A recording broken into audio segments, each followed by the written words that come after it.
كان في مشكلة احنا بنقابلها الفترة اللي فاتت من الجوامع اللي موجودة عندنا في مصر، انه الناس بدأت تستغل وجود السوريين بكثافة شديدة جدا عندنا في مصر، وان هم بدأوا يدعوا الرجالة المتزوجين او الغير متزوجين او اللي متزوج مرة واتنين ان هو يتزوج سورية، وان هو ياخدها تشتغل عنده في البيت. يعني انت مش محتاجه في اي حاجه، بس هي ده بيتقال في الجوامع، يعني عبوديه.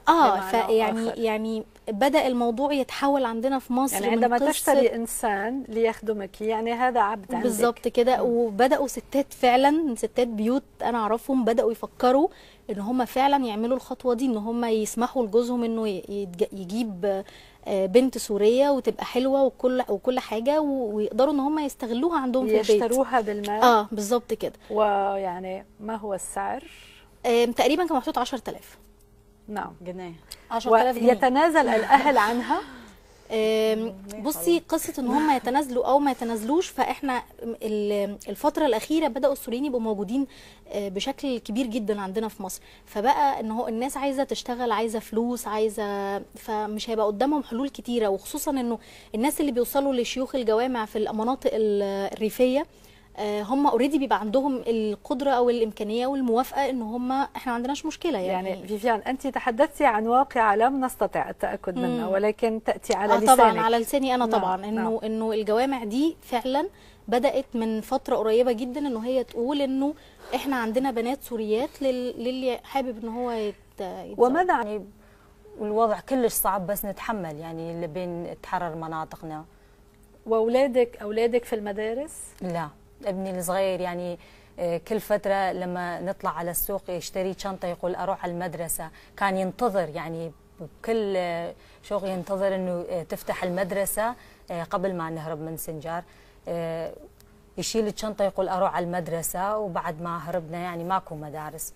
إذا يعني أكو مدارس بس التسجيل صعب، يعني المدارس قليلة. حتى المنظمات فتحوا مخيمات قسم من الاطفال يدربوهم على اساس يعني يتعلموهم الرسم وهاي الاشياء، بس ماكو تعليم. ما في مدارس. لا، التعليم يعني الخيمه التي تقيمين فيها ماذا تحتوي؟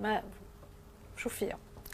تحتوي يعني مواد اغاثه هل لديك تلفاز مثلا؟ عندي تلفاز. ماذا تشاهدين؟ اشاهد يعني قنوات، يعني اكثر شيء ابني يعني يحب قنوات الأطفال. أنا ما أحب يعني يشاهد مثلا قنوات إخبارية كلها قتل وذبح. يعني أريد ينسى الموضوع. يعني مثلا لما هربنا على الجبل هو شاف بعينه داعش هرب وقتل الناس.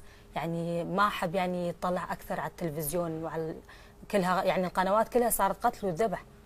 فأحب يطلع على قنوات الأطفال حتى يكون فكره على الطفولية، يعني لأن ما ظل عندنا طفولة.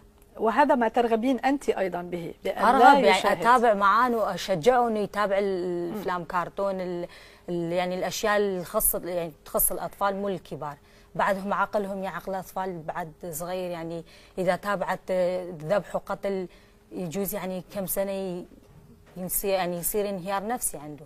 وهل حصل انهيار نفسي؟ حصل يعني؟ انهيار نفسي. يعني قسم من الأطفال حاليا لما يشوفون الداعش على التلفزيون يخافون، لما يسمعون الكلمة من المؤذن يقول الله أكبر هو يخاف. يعني الطفل يخاف من كلمة الله. اجعلهم سبايا في أيدينا. تحية لك يا أخي في أسرك، تحية لك أيها البطل، تحية لهؤلاء الأبطال الذين يتحدون المشانق ويتحدون القتل. ولكن أبشروا، نصر الله قادم. تحية أيها الصامدون، استمروا في ثورتكم، ليس لإصلاح النظام ولا لإسقاط المالكي، بل لإسقاط حكم المجوس في العراق، لترجع العراق إلى أهلها عاصمة للخلافة الإسلامية، لدولة قال أميرها